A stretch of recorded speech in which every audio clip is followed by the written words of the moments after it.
So Sadhguru, shall we go into the Dhyana Lingam? Yeah? Thank you.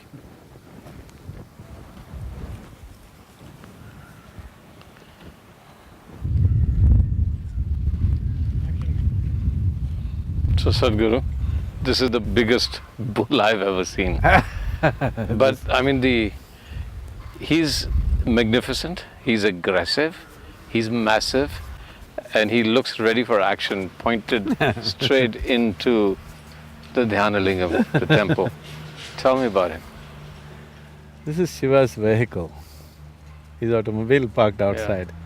Do you expect him to ride some mild scooter? He rides a mean machine. Right. Okay. Hey, can I touch him? Yeah. What's he made of? I mean, I can see this is metal, it's steel. See, this is a very unique way of making this. Each piece is not more than like 6 to 9 inches. Yeah. Small pieces all put together. Probably this is the only bull in a temple made like this. And inside it's filled with sesame seed, turmeric, vibhuti, the sacred ash, and certain types of oils, and some sand, some certain type of soils inside. This will make the bull reverberate with a certain energy. When people come and they're with the bull, it radiates a certain field of energy. So it's been prepared in a certain way, the whole concoction. This is taken in some 20 tons of material inside. It's full inside, it's like a tank filled with these substances, and it's sealed, it's forever. And if I walk around the bull, I should feel some kind of energy You should. if I open myself to it. Yes. If I open myself to bull. Okay. No, usually it's not the bull that is being referred to that way, it's only what the bull drops, okay? So, Yeah. don't pick up the dung, just the bull is good. And why a bull, and why is the bull… I mean, I understand, so if it's Shiva's vehicle and Dhyana Lingam is about Shiva, so what? He's waiting for Shiva to come out and say… What… Tell me more about He's the not he's not waiting for him to come out and say something. Yeah. He's in waiting. Nandi is a symbolism of eternal waiting, okay? Because waiting is considered as the greatest virtue in this culture. One who knows how to simply sit and wait is naturally meditative. He is not expecting Shiva will come out tomorrow, but he will wait forever. So that quality is the essence of receptivity. So Nandi is Shiva's closest accomplice because he is the essence of receptivity. So before you go into the temple, you must have the quality of the Nandi, that you simply sit. You're not trying to go to heaven, you're not trying to get this or that, you go inside and simply sit. So just sitting here, he's telling you, when you go into the temple, don't do your fanciful things, don't ask for this, that nonsense, just go and sit like me. So that's the message he's giving you. And waiting and anticipation are two different things, I assume. He's not waiting in anticipation of He's anything, just that's what I'm saying, just waiting. Yeah. He's not anticipating anything, he's not expecting anything, he's just waiting. That's meditation, just sitting. Okay.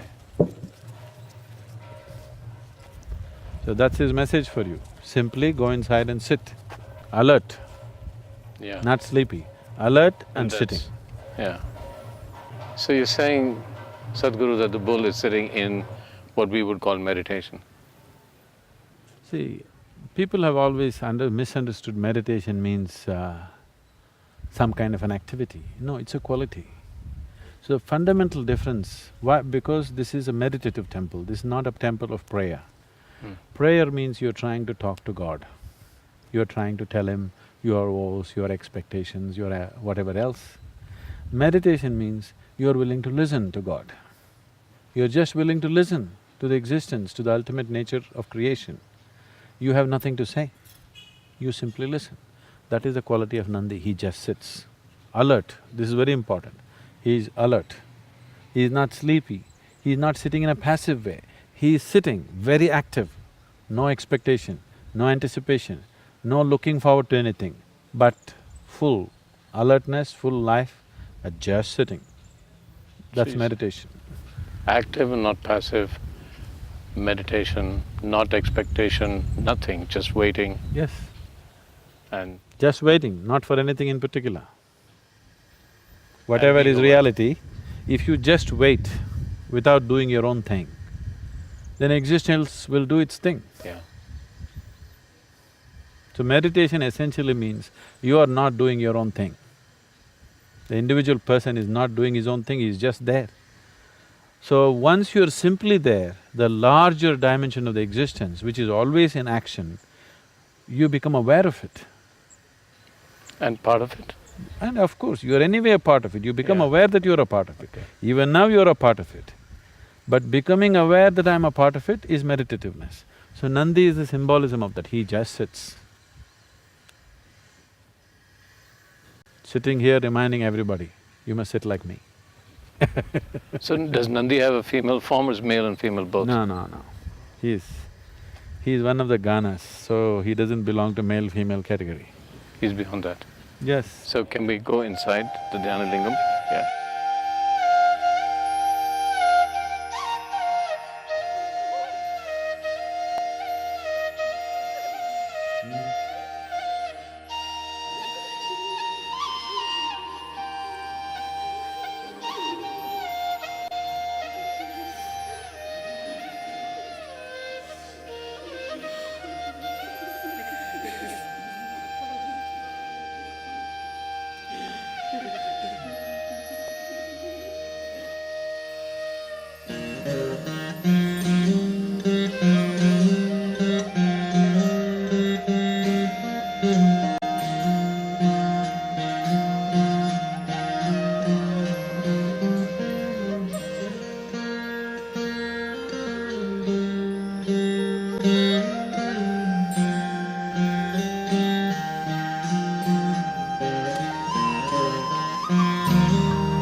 So Sadhguru, when we went to the Dhyana Lingam, here's what I've noticed, both at the course that I did with you, there was, and the Dhyana Lingam, the more people see you, even from a distance, there's a sudden outpouring of love, complete outpouring of love. So let's talk about love. This is one kind of a love. What happens? Is there something, is it a release? That could be one thing, with the see you and their own stresses and emotional release. On the other hand, is there some kind of energy that you're transmitting to them?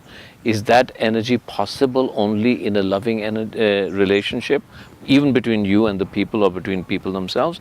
What is that energy called love? And then let's relate it to man and woman, because that's the love most of us know. Love or hate, whichever you like it. But let's talk about love, or the energy that is love. There is no such thing as an energy that is love. Life is a certain energy. You are a certain life energy. The many parts of this life energy is finding expression as thought, as body, physical action, emotion, and there are other dimensions, of course, energy action. If you can perform only physical activity in your life, the span and the scope of that activity is very limited.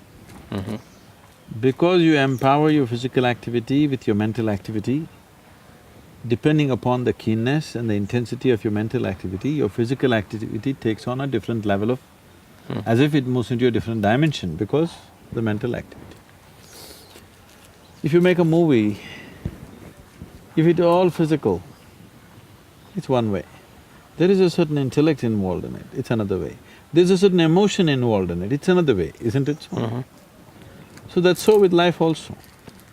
So, these are different levels of intensity. Physical is at one level of intensity, intellectual is another level of intensity, emotion is a different level of intensity. Generally, people are looking down upon emotion as something less than intellect, which is a very wrong thing they're doing. Which I think slowly people are realizing they're talking about emotional intelligence now. Because emotion is capable of being of a higher intensity than intellect in many ways. Intellect has a certain coolness, intellect has a certain penetration, but emotion can just embrace everything. Intellect can know pieces of life, emotion can know the wholeness of life. So this is the reason why spiritual traditions always have made devotion the biggest thing, because a devotee looks like a fool to an intellectual person.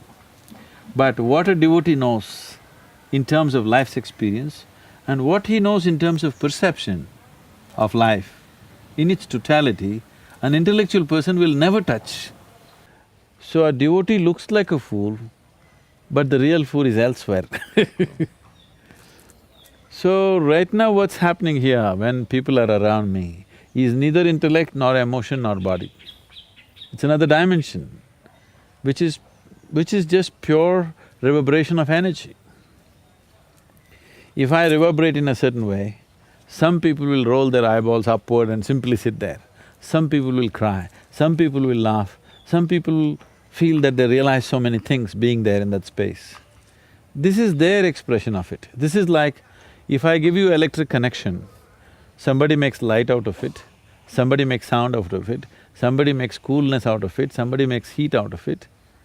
Different gadgets are making different things out of the same electricity. So my thing is just to exude that energy. Somebody makes love out of it, somebody makes alertness out of it, somebody makes awareness out of it, somebody makes meditativeness out of it. That's left to that individual depending upon his level of evolution and his receptivity as to how he is. So am I creating a love energy? There's no such thing as love energy, there's just life energy. There is only life energy. Love is just one expression of life. Intellect is another expression of life. Physical action, another expression of life. Awareness, another expression of life. So life can find million forms of expression, but people eulogizing one over the other is a huge mistake. All of them are needed. Love without the needed awareness and balance is going to be horribly burdensome, isn't it? So, these days it's become a fashion to talk like this, love is the core of the universe. Love is a human emotion, it's got nothing to do with the universe. Love is the sweetness of your emotion. Let me put it this way. See, if your physical body becomes pleasant, we call this health. If it becomes very pleasant, we call it pleasure. If your mental structure becomes pleasant, we call this peace. Becomes very pleasant, we call this joy. If your emotional structure becomes pleasant, we call this love. If it becomes very pleasant, we call it compassion or devotion. If your very energy becomes very pleasant, we call this bliss. If it becomes extremely pleasant, we call it ecstasy. This is all that's happening. So when I walk in, there are certain people who become ecstatic, there are some people who become loving, there are certain people who become aware and meditative, but it's their doing. It's their gadgetry is like that. All I am doing is exuding life energy with utmost intensity. In the space that you're in now, when you're with people, is it exuding out unintentionally now, it's just exuding out, or do you give… Unintentionally, a certain amount of it is happening unintentionally because of the nature of who you are. But when you're in certain situations, it's intentional. Because people come to you only because they can benefit from you. So if you don't offer that benefit, that's being callous to their needs. Okay, so the gesture you just did, tell me about this, because everybody comes, I do that, everybody else does that. Is that, tell me about this gesture. Is it a more receptive gesture or is it just a cultural thing? See, there are many aspects to this. One thing is, neurologically, today we know that there are lots of nerve endings in your palms. Actually, your hands are speaking more than your tongue and your voice, actually. So there's a whole science of mudras in yoga. Just by holding your hand in different ways, you can make the whole system function in different ways. I think we have done the experiment with you, holding it this way, holding it that way. It makes… You have already seen people sitting like this, these kind of mudras, those kind of mudras, because hand can do wonderful things to the system. So this is a certain mudra, you can say. This is known as namaste or namaskar. It is a certain mudra. The moment you place your hands together like this, your dualities are sort of… your likes and dislikes, your dualities, your cravings and aversions, all these things are leveled out. There is a certain oneness to your expression of who you are. When you do this, the energies are in a certain level of… it doesn't function diversely, it functions as one. That's one aspect. And the reason why you're doing this is when you see a person, this is the greeting in India, is, see, if I look at your body, I may like you, I may dislike you. If I look at your mind, again I may like you, dislike you. If I look at your emotional structure, I may like you or dislike you. So when I meet a person, I do not want to get entangled with these likes and dislikes. I do not want to get entangled with that being. The only intention of meeting a human being is either you can enhance his life or he can enhance your life. Or both of us are enhancing each other's life. Otherwise the people need not meet. It's better they're alone, isn't it? Yes. In some way you can enhance another human being's life, or you benefit from another human being's life, it's worth meeting. Otherwise, it's better people are by themselves, they don't have to meet. And that's how the spiritual structures are. You're an ascetic, you don't want to meet anybody because you're into certain kind of things yourself. If you feel you can benefit by being with somebody, or they can benefit by being with you, you allow this. Otherwise, don't bother. You are not in compulsive need of company. Only those people who feel terribly alone or lonely when they're alone, they are in a compulsive need of company. So if you're feeling lonely when you're alone, it means you're in bad company, isn't it? Yeah. If you don't enjoy the company of this person, obviously you're in bad company, so you're looking for better company.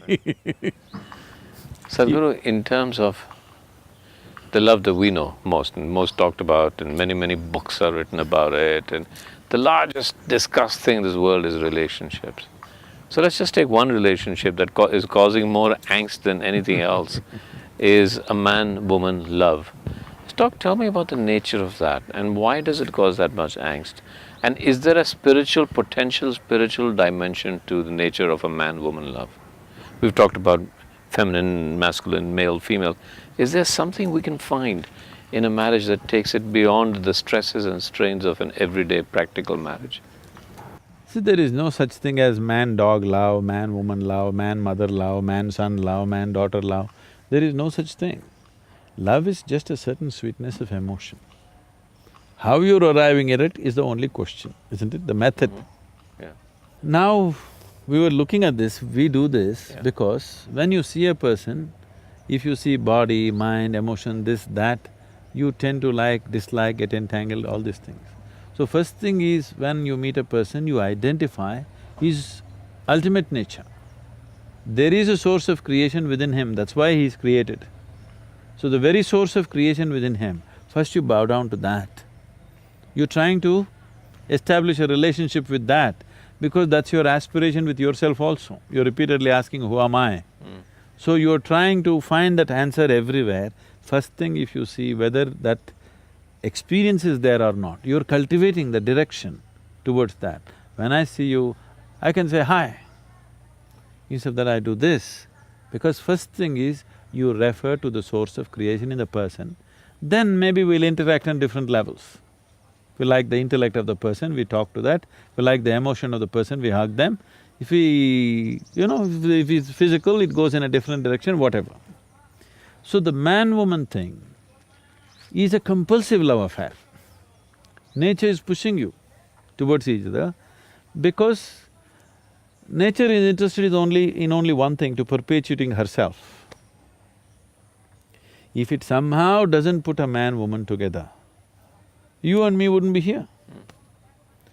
So whether they love each other or not, that's not the question, they have to come together somehow, otherwise you and me wouldn't be born.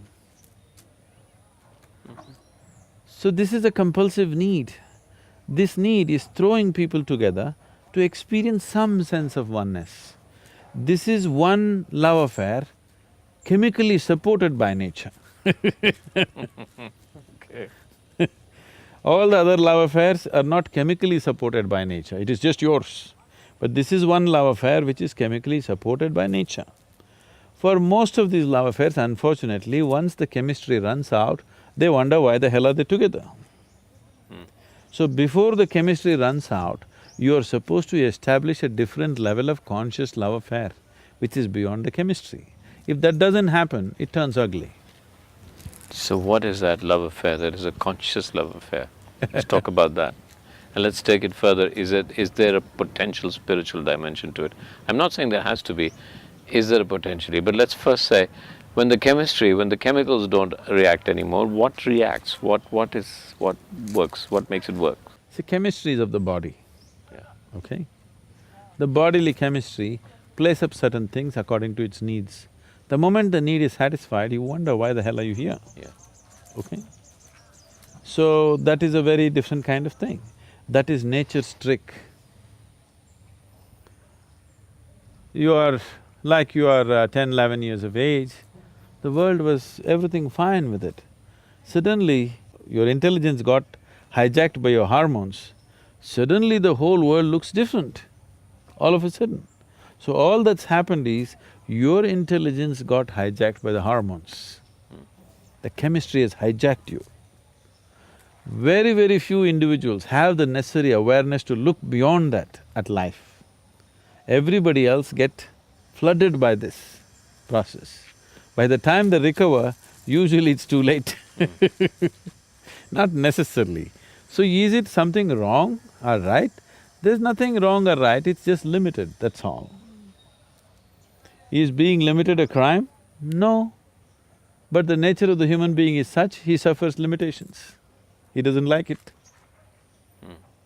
So what you're referring to as love is basically the sweetness of your emotion. You sit here, you could feel love about somebody who is not even here. So it's got nothing to do with anybody. It is just the sweetness of your emotion.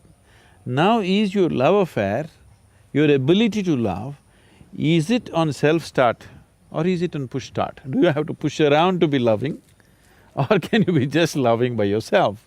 That's a question. If you look at this carefully, naturally your innermost longing is to be free of every human being on the planet, to free of everything, so that you can be just the way you want to be. But right now, socially, we have attached ourselves to all these things because we think that's the only way it works.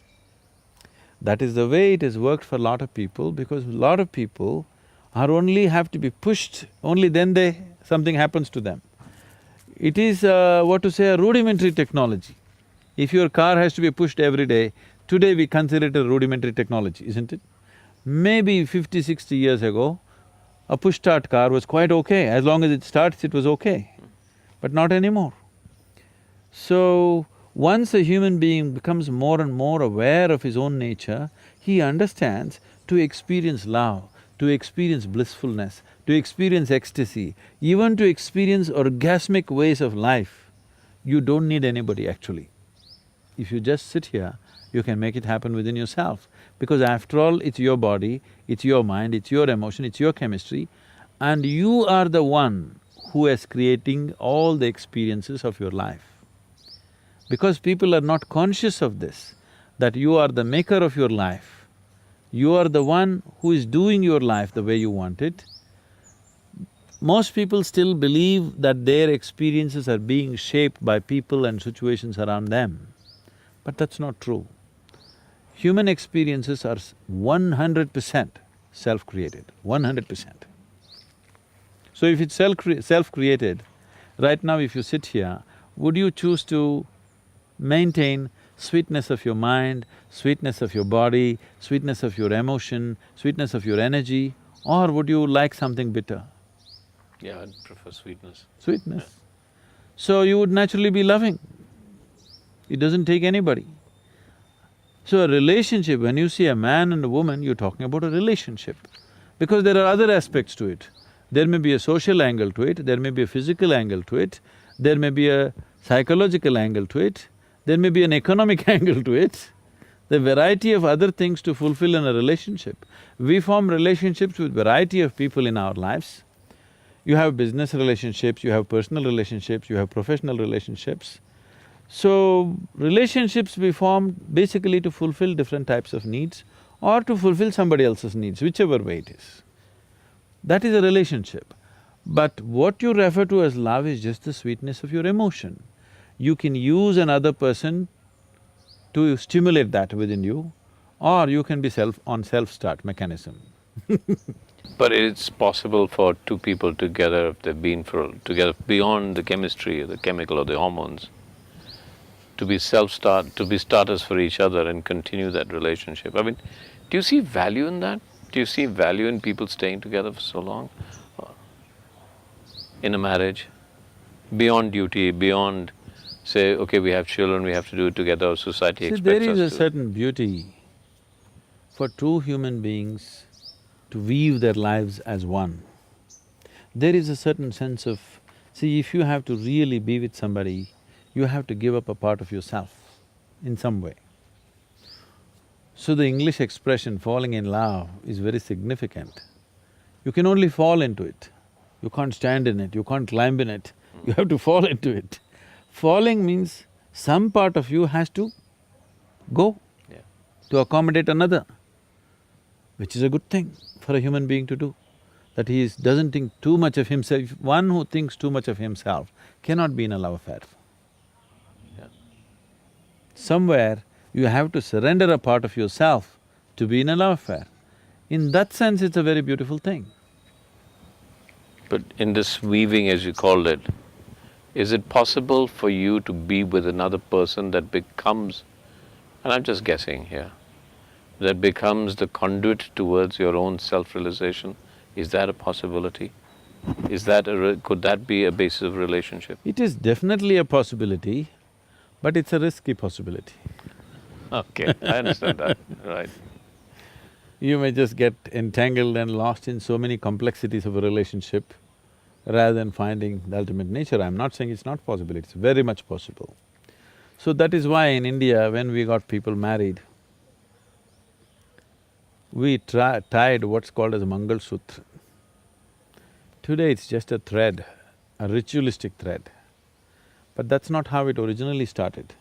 There is a way of taking a strand of energy from you and your partner and tying it up in a certain way, so that beyond your logic, beyond your understanding, beyond your psychological, emotional and physical needs, somewhere deep inside two beings are tied together, two lives are tied together. So, a lot of people cannot understand how these two people are together, because nothing seems to be common in them, but still they're like one, because on another level they're tied up. This can happen because of the physical proximity and the intimacy of the whole relationship, but even before you start it, we have a whole technology as to how to tie up two lives together. So we always said that this is a lifelong thing, you cannot break it. If you break it, you have to tear two lives apart.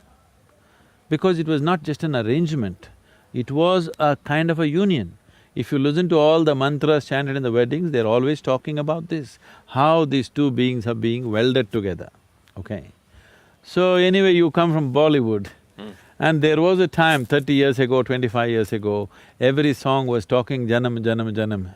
Now they're talking expiry date. Okay. So the whole context of relationships have changed, which I feel is sad because the profoundness of being with another being has been lost in this.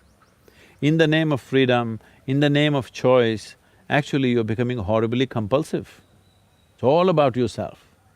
When it's all about yourself, you will not know the beauty of life. So these marriages which were done in a certain way was never about you, it was always about the other person. Both the people, if they think like this, it's about the other person, it's a beautiful place to be. If only one person thinks like that, it becomes exploitation. If both the persons don't think like that, it's just a compulsive relationship. Me trying to extract something from you, you trying to extract something from me, it's a conflict situation all the time. When we are through with our hormones, nature has very little use for us. Nature likes to reproduce itself, it likes all its components. When we're done with the hormones and we're done with the chemicals, why does nature give us the potential to still exist in this body if it's done with us, if we've done what nature required us to do? No, reproduction is just only one requirement, Okay. okay? Reproduction is not the whole of life. It is only one requirement. Nature compulsively wants you to reproduce because it wants to perpetuate itself. It is neither a good thing nor a bad thing. It is just a certain necessity of nature. See, suppose the whole world turned ascetic, then we would be forcing everybody to get married, isn't it? Yeah. Now, I'm asking you this question with a very specific ideas because everybody today talks about, and everybody's confused about what health really is, because the messages coming across are so different. Health and longevity are the two things everybody talks around, and sometimes I feel when I look around myself that what is your value, A, living beyond a certain age, but B, living beyond a certain age, is there something inherent in us that actually could keep us healthy, or do we always need outside help from doctors and hospitals? Because if there was something inherent in us, then maybe I would believe that nature has an intention to keep us alive. Nature didn't have an intention to keep you alive, you would be dead. Even now, you're alive not because of the medicine that you're taking or the hospital consultation that you're having, not because of the health checkups, because nature still intends that you should live. The life process is capable of living, that's why it's living, not because of medicine it's living. Medicine can play around a little bit, cannot create life as such. See, there are many ways to look at it. I'm trying to put it in a very simplistic way. No, you don't have to. I'm simplistic enough, so don't worry. Because if there's no way to put it in a simple way, then say it the way you want, and I'll ask you the simplistic, naive question again. The thing is, this very body that you carry was created from within, isn't it? You provided raw material from outside, but the creation process happened from within. So obviously, the source of creation is within, or the manufacturer of the body is within. So if you have a repair job to do, would you like to go to the manufacturer or to the local mechanic? Okay, all right.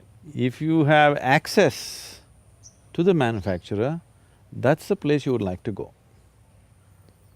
Because a manufacturer knows much more about this machine than a local tinker, isn't it? But if you have lost access, then you have to deal with the local tinker. So, to generate health, trying to fix it from outside is a very effortful process. If you keep access to the innermost core, health will be a natural phenomena, it's not something that you have to manage.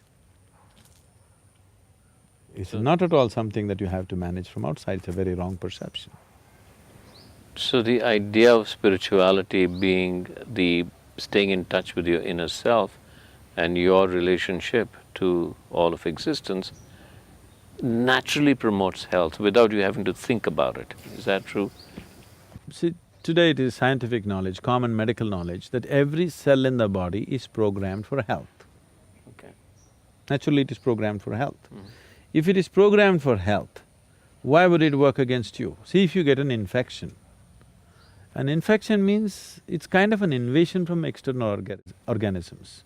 They need to be dealt with. It's a war situation. You need to do some chemical war on them and kill them and do whatever you have to do to recover from that situation. That's a different thing. But more than 70% of the ailments on this planet are chronic. That means they're self-created. They're created within your own body by your own system. Why would this system, which has an immense desire to exist and survive, would create ailment or something against itself? Somewhere some fundamentals have gone off, isn't it? So if you keep in touch with the innermost core, which is the source of creation, which is the manufacturer of the body, which is the maker of this body, health is not even something that you have to think of. Too much… what I see is, especially as societies get affluent, health is I don't know, the way they're talking about health in the Western societies, it's like a full-time occupation. Day in and day out, from morning to evening, they're only talking about their health. This is the major conversation everywhere, isn't it? And young, 25-year-olds, 26-year-olds Yes. talking about, in a competitive way, I'm healthier than everybody else. Health is not something that you need to discuss or talk or aspire for. If you keep the system in a certain way, health, it exudes by its own nature. Would you describe that way as a meditative way? I would like to, but I would avoid the word meditation because it's so badly abused word. If I say meditation, everybody has their own ideas of what is meditation. So I would say, if you as much as know what it means to simply sit here, absolutely still, everything still within you, for 2 minutes in a day, you would be perfectly healthy. Just 2 minutes. Man is ill only because he does not know how to be still. And if I'm perfectly healthy, then how does death come? You must die healthy. You must live healthy and you must die healthy. So if I'm healthy, how will I die? Health has got nothing to do with death. Death will happen when your life energies lose their vibrance. They will lose their vibrance because right now they are vibrant in a certain way because of a certain software input. This software traditionally, we call this as prarabdha. Prarabdha means a certain dimension of your karmic information. It has a certain amount of information latched onto your life energy, so it keeps working in a certain way. Once this software has worked itself out, or that much information which is allotted is worked itself out, which is the prarabdha karma, then the energies start becoming feeble.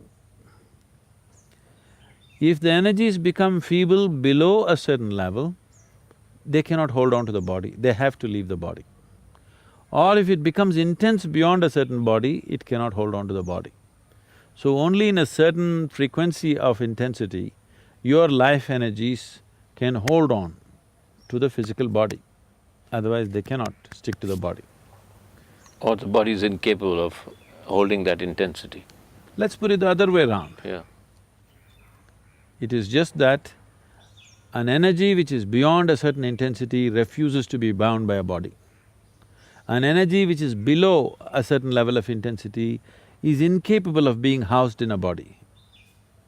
So if it becomes feeble, it leaves, that's called old age. But most people don't die of old age, they die because they broke the body in some way. That's dying of ill health. You might have broken the body by crashing your car or breaking up your heart I'll probably go because of that, yeah. either a broken heart or a rotten liver, Yeah. we don't know what But in some way you made the physical body inhospitable for life. So life leaves. See, you're making a big distinction between the body and life is something else, and that's something that everybody struggles with. No, you tell me, did you accumulate this body? Yes, I did. By So, eating. I'll ask you again the same question. Whatever you accumulate can be yours, cannot be you, isn't it? Yeah, correct. So I'm definitely making a distinction between what is you And what is your body? Because it's an accumulation. I'm not disputing whether it's yours or not. For now, we will not dispute it. A day will come when that'll also come to dispute, Yeah. isn't it? So now that you mention it, let me ask you another question, because I travel a lot in the West and I have no answer, and I find it a silly question, so I'm going to ask you a silly question. What happens to that energy once the body is gone? Is there individuality after the end of the body? Do I exist as I? Do I have a soul? Is there reincarnation? Or is it just my ego that is saying, actually, even when I let my body go, there is an I that still exists, but if that I then forms part of the larger universe, then it has no identity.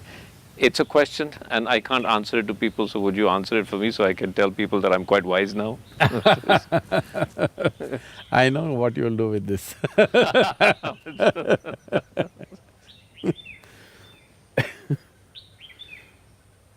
So, essentially you're saying you want to know what happens after death.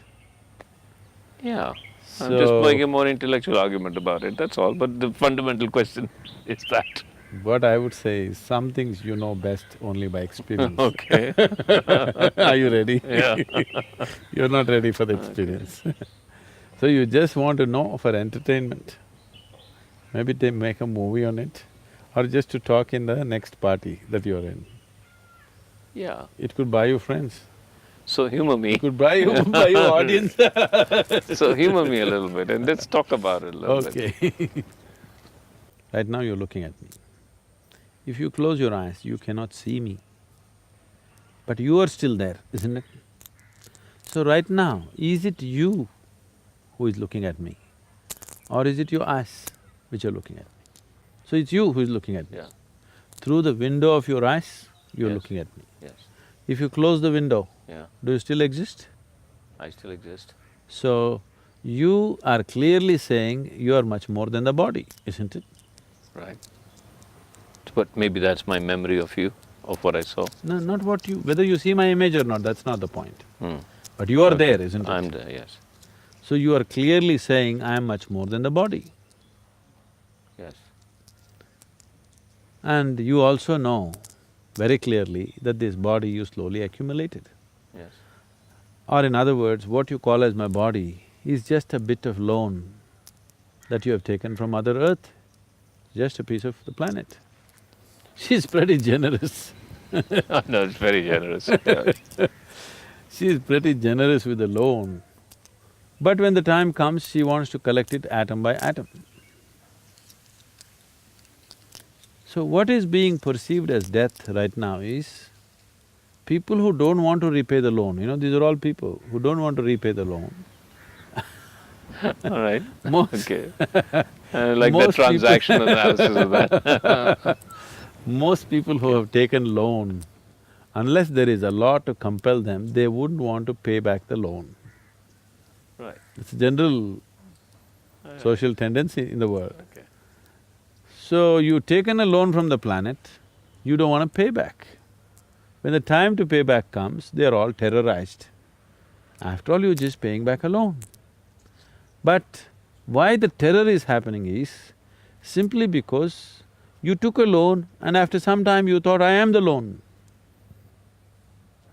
Right. Quite a ridiculous situation actually. I can see that. Okay. See, now I hold this pebble in my hand. Yeah. Initially I say, this is my pebble, I'm not willing to give it to you. After some time, I start thinking, this is me. Now when the time comes that anyway this pebble is going to be taken from me, I am being terrorized because I am being taken away. You are not being taken away. Only the food that you gathered, the piece of planet that you gathered in the form of this body, the planet is asking it back. If only you were aware this is only something I've accumulated, not intellectually. Every moment if you are constantly aware that I am not this body, this is just mine, all right. This is just a gathering. I've accumulated this, I'll use it, and when it's necessary, I'll drop it. If this awareness was there all the time in your life, death would be just change of clothes, isn't it? Yeah. It's actually more simple than that. So what happens after? Okay, I paid back the loan. The question is only willingly or unwillingly, but whichever way, the loan gets taken. So when the body is confiscated, if you're a yogi, you will pay it back gracefully. Yeah. If you are an ignorant person, they'll confiscate your properties because you're illegally holding it beyond a certain time, they'll confiscate. So what happens after? Your body, as you know it, physical body, has to go to the earth because it belongs to the earth. But there is a subtler body which is like a scaffolding. Only because the subtle body is there as a scaffolding, you can build this gross body. You eat a banana, it becomes body, you eat a piece of bread, it becomes body, you eat a brinjal, it becomes body, because there is a subtler scaffolding. This body that you see, the physical body, is only gathering around the subtler body. So when this body falls, the subtle body, which is generally referred to as etheric body or whatever else, is still on. It still has some information, but the important difference is, when you had a physical body and a conscious mind, you had a discriminatory capability. So once the body falls down along with your thinking mind, logical mind, and a discriminatory aspect of the mind is fallen, there is no more discrimination. You only happen by tendencies. So still there are certain tendencies. Why so much care in every culture, particularly in this culture, that at the moment of death, if a man is dying, no matter what your relationship with him, you try to utter the God's name or you try to create the right kind of atmosphere for him. Even if he's your enemy, you say Ram, Nam, Satya, whatever, whatever simple things have been taught to the people, but something to create awareness and pleasantness around him because you want him to leave well. Because at the moment of leaving, in case he is in a certain mode, whatever the mode is, let's say he's in fear mode right now. Now once he loses the discriminatory mind, now there's no control over the fear. See, many times fear arises in your life. Because of your discriminatory mind, you'll say, that's okay, but that it's not like this. You'll reason and try to get out of it. If there is no discriminatory mind, it just snowballs into paranoia. Paranoia not like as living human beings know. Paranoia which grows into a million, billion folds because there's complete absence of discriminatory mind. But suppose you create pleasantness at that moment of death, now this pleasantness also multiplies into a millionfold over because there is no discriminatory mind.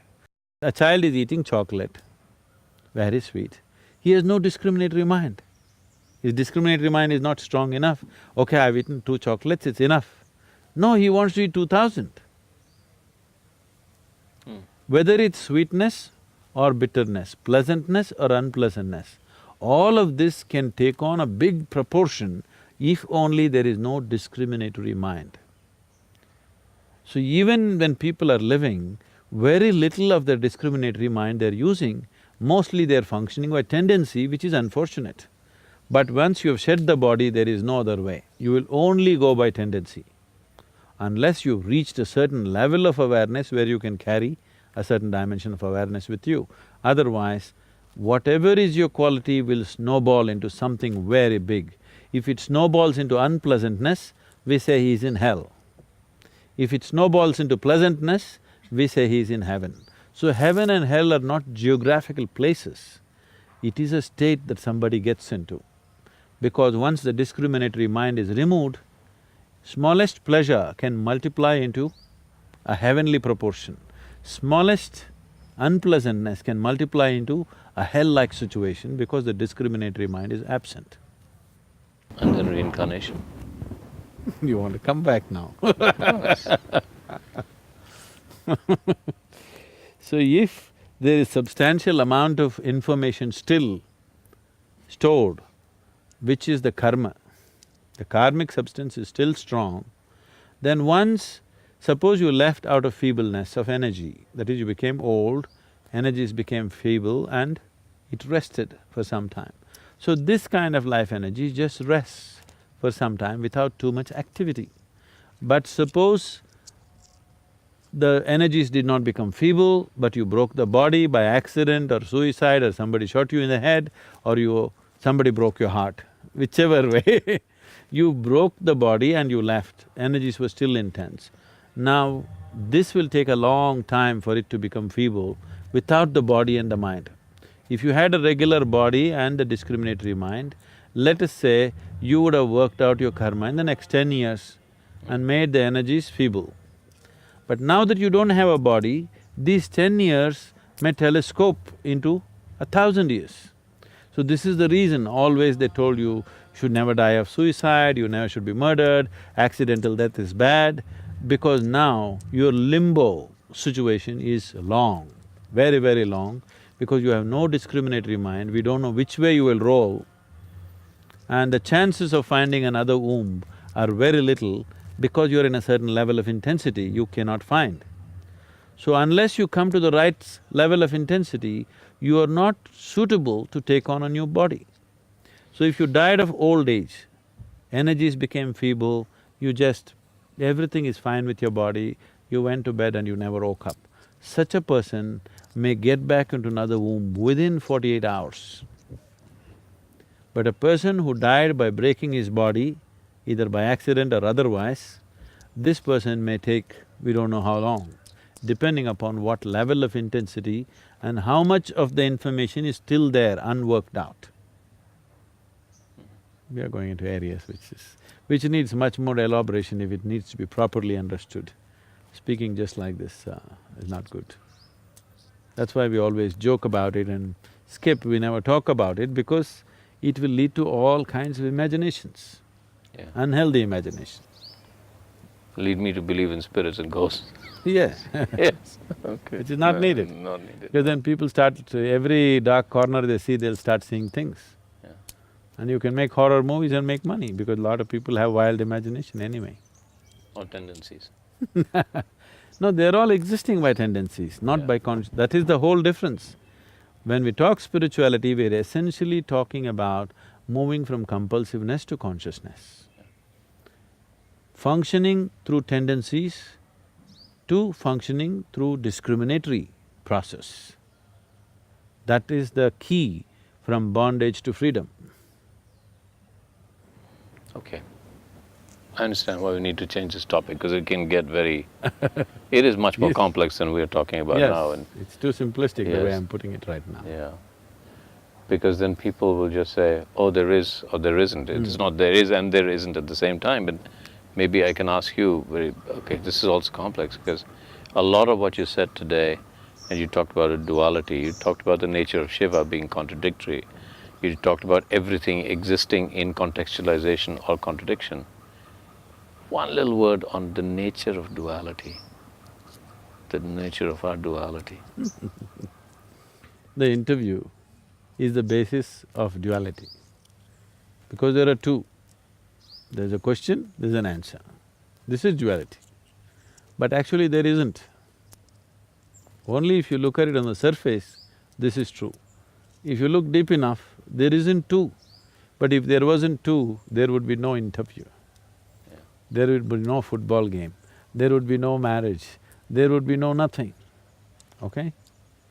So the oneness of the existence is the basis, but the play is always dual.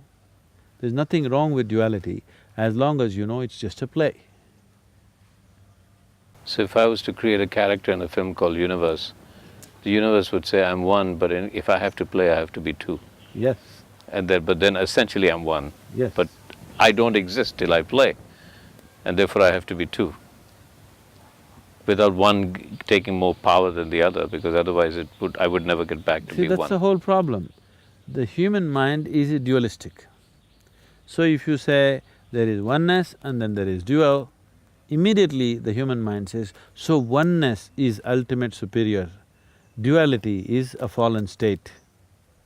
This is the whole Adam and Eve story, okay? This is a rudimentary logic which is splitting the world into two. Yeah. One last question, Sadhguru. And I will not say this interview ends because I will come back for more. Because there can't be an end to this There's interview. no end to No, this. there is no end. And one last question, because I know people will say, well, why didn't you ask him about stress?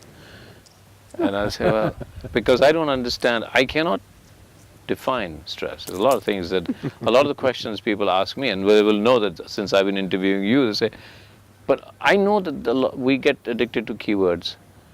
But is there, I mean, is there a definition that we can assign to the idea of stress? I must tell you this. When I first went to United States a few years ago, wherever I went, everybody was talking about stress management. I really couldn't understand this. Because in my understanding, we manage things which are precious to us.